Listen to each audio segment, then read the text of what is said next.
Halo teman-teman, ketemu lagi di channel Guru BK Konselor. Teman-teman, di video kali ini saya ingin menyampaikan beberapa hal ya berkenaan dengan aplikasi Guru BK Konselor. Teman-teman, masih banyak teman-teman kita yang menanyakan perihal penggunaan aplikasi ini. Bahwasanya bagaimana sih Pak aktivasi ini bekerja, kemudian apa sih Pak keuntungan guru BK menggunakan aplikasi ini, seperti itu.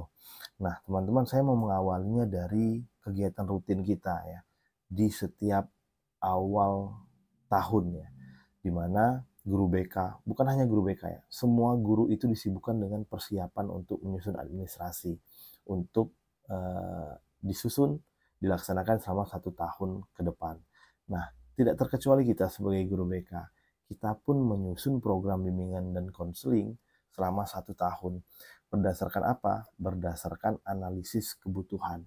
Nah, di bagian ini yang sering menjadi hambatan ya, dalam artian itu kita disibukkan dengan hal-hal yang berbau administratif, sehingga ketika kita mulai membuat instrumen, kemudian kita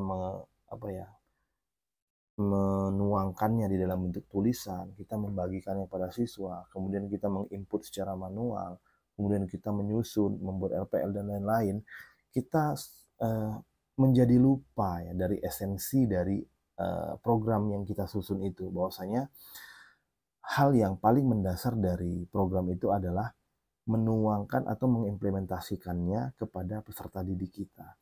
Nah, atas dasar inilah ya, saya dan tim menyusun aplikasi ini agar aplikasi ini mampu membantu hal-hal yang sifatnya administratif seperti itu. Jadi mulai dari membuat instrumen, membagikannya, mengolahnya, mendapatkan hasilnya, menuangkannya dalam bentuk program, dan menghasilkan sebuah evaluasi seperti itu sudah mampu diselesaikan oleh sebuah tools yang memang membantu guru BK ya, seperti itu. Nah, kami menyusun aplikasi Guru BK Konselor ini atas dasar kegelisahan atau yang sering saya hadapi sendiri ya sebagai guru BK, dan obrolan yang sering terjadi di grup WhatsApp kita seperti itu. Nah, jadi teman-teman, menggunakan aplikasi Guru BK Konselor ini ya, tugas guru BK itu sangat sedikit ya. Artinya cukup melakukan langkah-langkah yang akan saya sampaikan ini, itu sudah memangkas tahapan-tahapan yang berbau administratif, dan kita mampu memaksimalkan pelayanan kepada peserta didik kita. Jadi tugas kita di aplikasi itu yang pertama mengisi database. Database itu ada data sekolah, kemudian teman-teman membuat kelas ya, kemudian teman-teman membagikan link kepada peserta didik untuk mereka masuk ke kelas yang sudah kita buat. Kemudian yang keempat, teman-teman membagikan link untuk instrumen, sehingga ketika kita membagikan link ini, siswa mengisi dan kita langsung mendapatkan hasil identifikasi yang kita butuhkan. Identifikasi siswa secara individu, secara kelas, dan aplikasi ini memberikan diagnosa apa yang harus diberikan kepada peserta didik kita. Kemudian yang kelima, guru BK hanya membagikan link untuk evaluasi. Evaluasi ini untuk melihat ya seberapa tepat layanan yang sudah kita berikan selama 1 semester atau selama 1 tahun.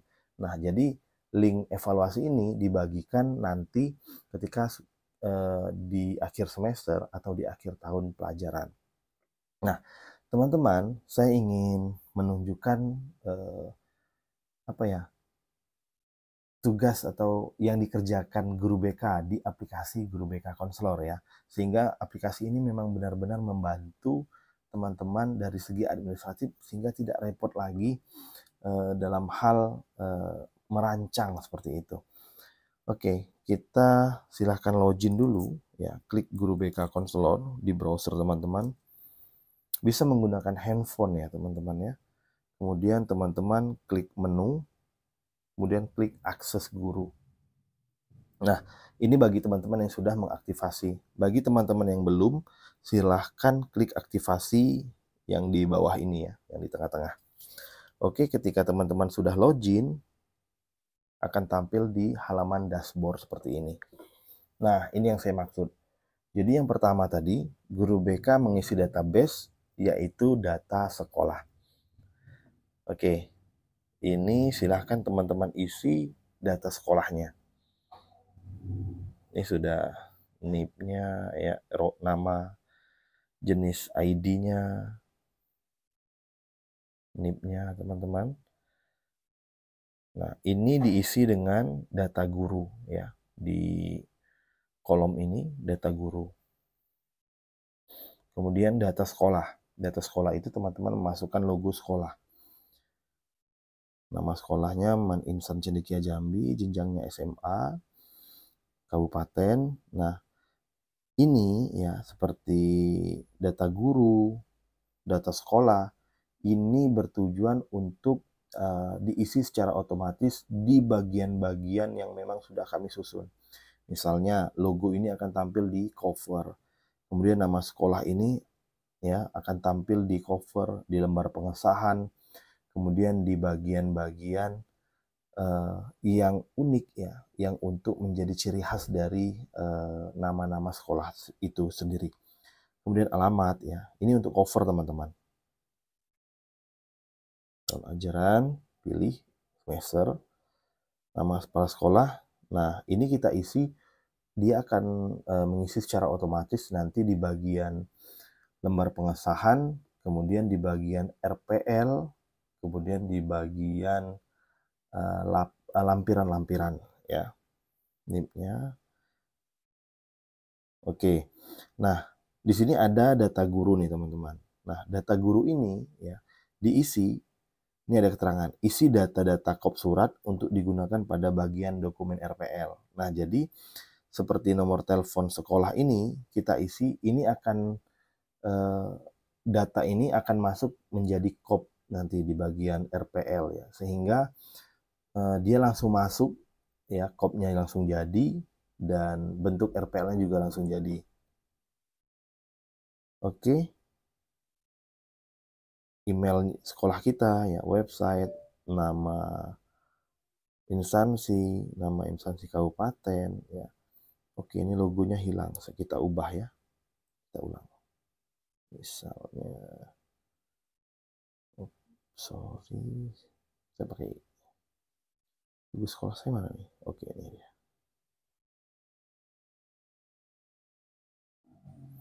Oke, mengunggah, simpan.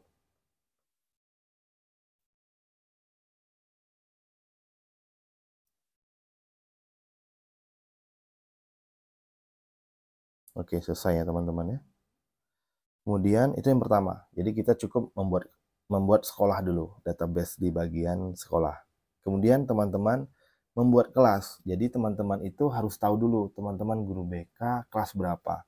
Misal nih, ini jenjang SMA, tingkatannya, misalnya teman-teman guru BK kelas 10.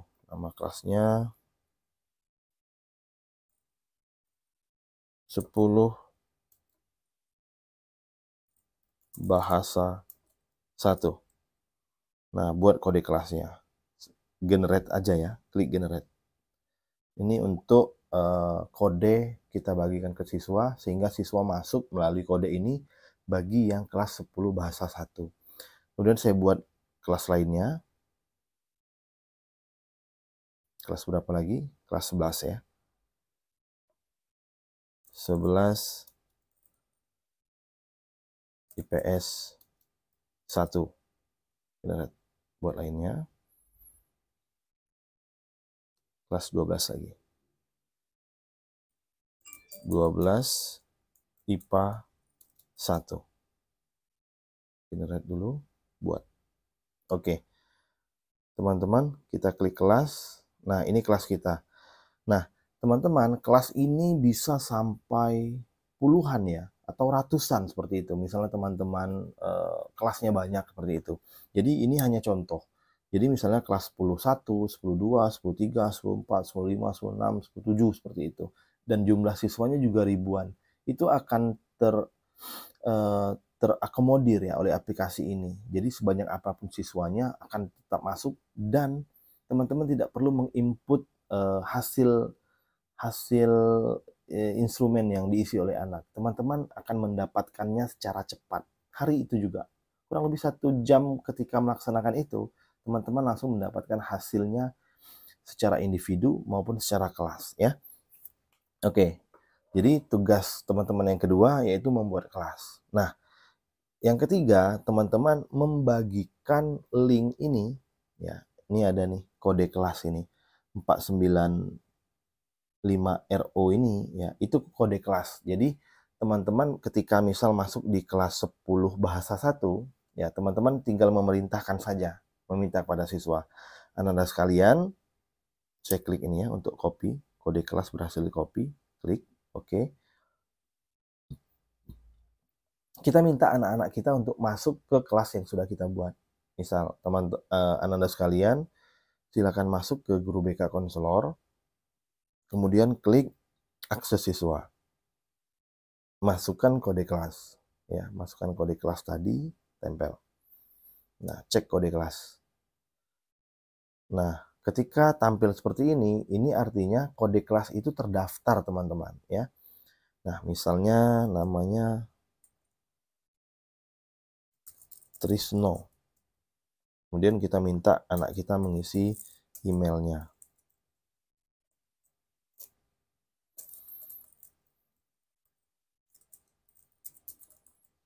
Usahakan email aktif ya teman-teman ya, laki-laki. Kemudian klik daftar. Oke, pastikan untuk mengingat email yang kamu input. Nah, kita lihat di sini teman-teman. Di kelas 10,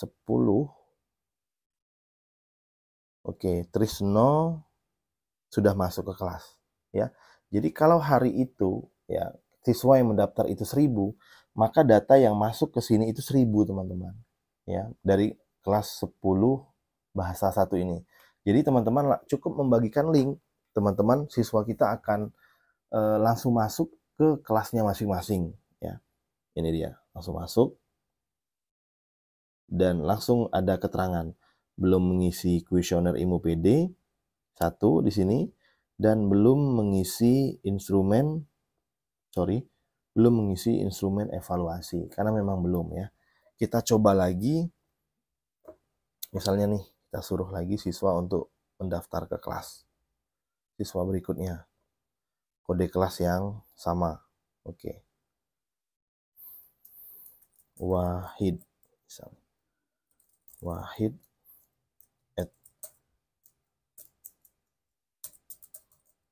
.com, laki-laki, daftar. Oke, kita reload ini ya. Oke, Wahid sudah masuk teman-teman ya. Jadi kalau seandainya siswa yang kita perintahkan itu 1000 masuk hari ini ketika itu juga ya. Oke, tentu ini memudahkan ya, Guru BK tidak perlu lagi mengisi secara manual atau repot ya, siapa saja anak saya ya, cukup membagikan kode ini saja sudah. Kemudian yang kedua ya teman-teman, oke, kita ke kelas, kemudian kita ke siswa. Ini dia siswa kita tadi, Trisno. Oke, nah selanjutnya yang keempat yang saya sampaikan tadi, tugas Guru BK yang pertama tadi kita sudah mengisi data sekolah ya, data sekolah. Kemudian kita sudah membuat kelas ya, anggaplah kelas kita sudah jadi, baik itu kelas 10, kelas 11 maupun kelas 12. Nah, sekarang tugas teman-teman yang keempat adalah memberikan link untuk mengakses instrumen. Nah, instrumen ini akan menghasilkan identifikasi masalah siswa secara individu maupun secara kelompok atau kelas ya, ataupun berkelas. Oke, nah caranya bagaimana? Kita sama perintahnya, silakan akses Guru BK Konselor, kemudian klik akses kuesioner IMU PD. Nah, ini dia teman-teman. Jadi, kita minta silakan anak-anak kita memasukkan email yang sama ketika mereka mendaftar. Misalnya anak kita tadi Trisno dan Wahid ya. Ini ada trisno@gmail dan wahid@gmail. Oke, saya coba Trisno. Nah, misalnya kita menggunakan email yang salah ya. Trisno, kalau ini O-nya 1, ini O-nya 2 ya. .com. Validasi. Oke, tidak ditemukan. Jadi memang anak-anak kita harus kita pastikan emailnya benar ya. Oke, kita ubah. Kita gunakan yang benar ya. trisno@gmail.com. Validasi. Oke, kita langsung dapat Trisno memang benar kelas 10. Nah, jadi kita minta, misalnya hari ini kita meminta siswa kita yang jumlahnya 1000 tadi untuk mengakses ini, maka tampilannya akan sama seperti ini. Kecuali kalau kelasnya berbeda ya. Kalau yang kelas 11, 12, atau kelas 7, kelas 8, kelas 9. Oke, misalnya siswa kita mengisi. Ya, saya mengisinya random saja teman-teman.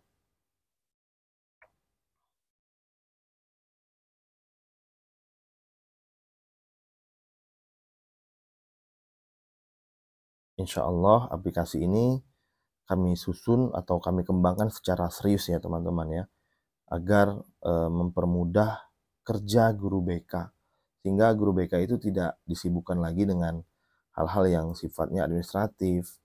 Jadi kalau kita sudah merasa terbantu dari segi administrasi melalui aplikasi guru BK konselor ini, kita bisa memaksimalkan dari segi pelayanan seperti itu. Masalah lain,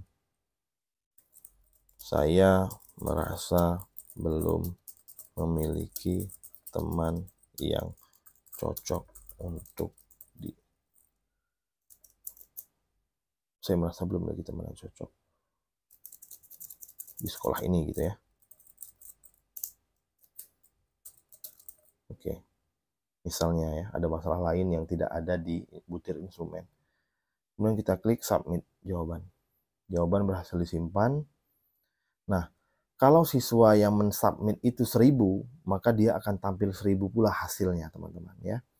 Kita klik profil individu, klik ya. Nah, kemudian kita klik kelas, kita ke kelas 10 bahasa. Nah, di sini akan ada keterangan, teman-teman. Oke. Nah, di sini ketahuan siapa yang sudah mengisi kuesioner dan siapa yang belum. Di sini ada keterangan nih. Si Trisno sudah mengisi hari tanggal 21 bulan 6 2024 pukul 16.2444 seperti itu ya. Jadi kita tahu. Oh, kemudian kita melihat Wahid belum mengisi kuesioner, sehingga kita bisa mengingatkan si Wahid, kamu belum mengisi kuesioner. Kemudian kita klik hasilnya ya, unduh profil individu. Kita unduh, kita dapatkan hasil dari Trisno. Ini hasil Trisno teman-teman. Nah, kita mendapatkan hasil analisis per bidang, ya nomor 1. Kemudian kita mendapatkan diagnosa. Kemudian kita mendapatkan rekomendasi layanan yang harus kita berikan. Kemudian kita mendapatkan analisis masalah peserta didik ini, ya. Kemudian kita menemukan masalah lainnya, sehingga kita mampu benar-benar mengetahui permasalahan anak kita ini seperti itu. Nih, hasil diagnosa berdasarkan hasil instrumen masalah umum peserta didik, maka persentase masalah peserta didik 6,6%, yang menunjukkan bahwasanya peserta didik membutuhkan layanan BK pada kategori segera. Nah, artinya kita bisa memetakan kan, anak-anak yang kategori segera ini harus kita prioritaskan, kita berikan layanan. Nah, jadi kalau 1000 siswa yang mengisi, kita langsung mendapatkan 1000 data seperti ini teman-teman. Ya, bayangkan, begitu cepat kita mendapatkan permasalahan anak yang dengan dibantu oleh aplikasi ini seperti itu. Oke. Nah, selanjutnya. Nah, ini unduh profil, ini ada unduh hasil kuesioner. Nah, ini merupakan menu baru teman-teman, karena kemarin para member memberikan saran. Oke. Sorry teman-teman ya.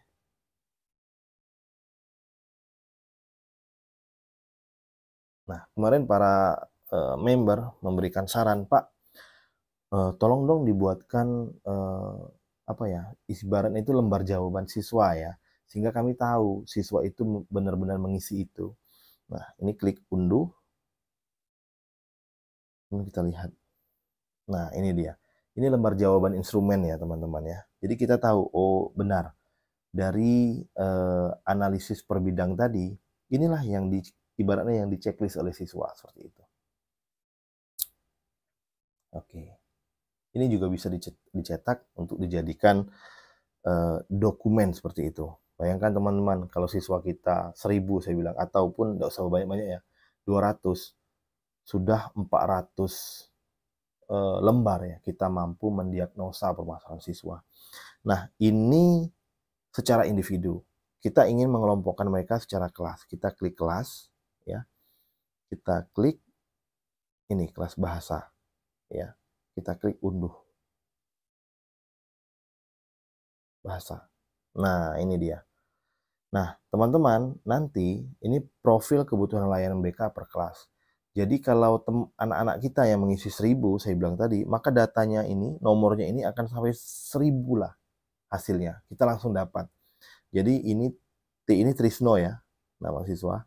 Nah, kita langsung melihat, oh, dari 1000 siswa yang harus diberikan layanan dalam kategori segera itu berapa orang. Sehingga kita bisa mengelompokkan, ini kita laksanakan bimbingan kelompok, siswa kelompok ini melaksanakan konseling kelompok, dan siswa ini harus mendapatkan layanan konseling individu, seperti itu. Nah, jadi dengan membagikan link, ya, membagikan link instrumen masalah umum peserta didik, atau kami bilang IMUPD ini, kita langsung mendapatkan persentase dan kategori masalah yang sedang dihadapi oleh anak. Sehingga kita tidak perlu menginput secara manual, kita mendata secara manual, menghitung secara manual. Kita cukup klik saja, teman-teman. Jadi datanya langsung dapat seperti itu.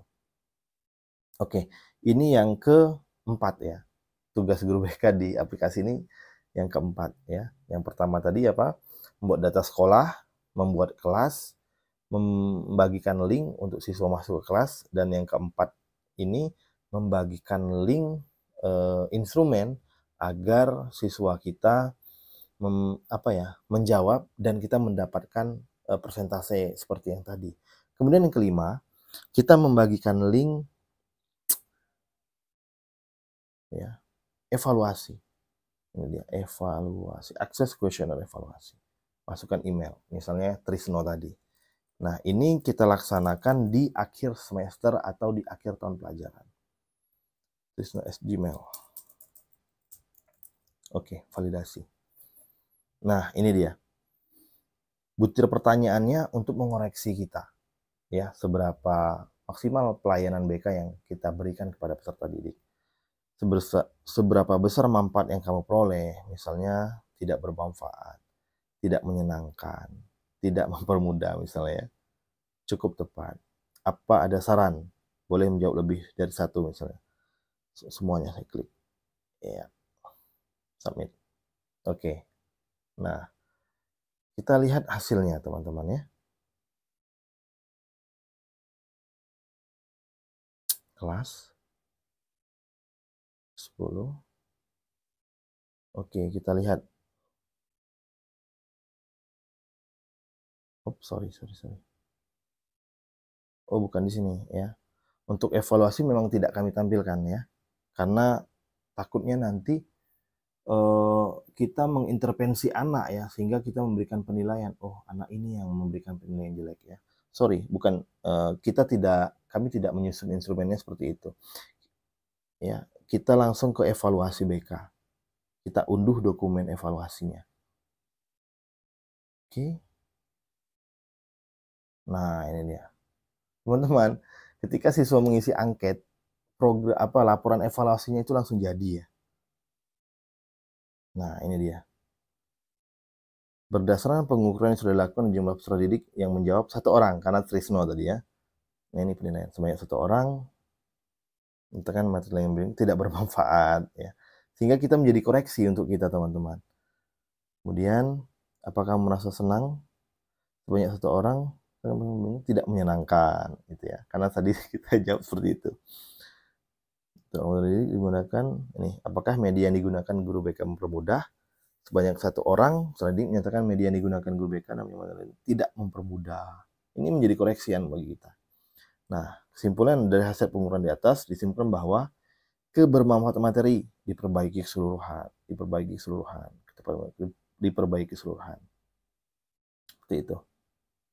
Nah, ini saran peserta didik. Selingi dengan humor, selingi dengan ice breaking. Metode harus bervariasi, humanis, menggunakan media-media terkini. Oke, teman-teman. Selesai aplikasi kita, administrasi kita ya. Sehingga memang mempermudah kita sebagai guru BK. Nah, jadi itulah tadi keunggulan dari aplikasi Guru BK Konselor ini, teman-teman. Untuk mempermudah kerja guru BK, cukup membuat data sekolah, mengisi data sekolah, membuat kelas, membagikan link untuk siswa masuk ke kelas, membagikan link instrumen, membagikan instrumen evaluasi. Kita sudah mampu merancang program BK selama setahun secara maksimal. Seperti itu. Baiklah teman-teman, semoga teman-teman menyimak video ini sampai selesai sehingga tidak bias seperti itu informasinya. Bagi teman-teman yang ingin mengaktifasi, silahkan hubungi saya secara pribadi dan akan saya sampaikan bagaimana prosedur aktivasi dari aplikasi ini.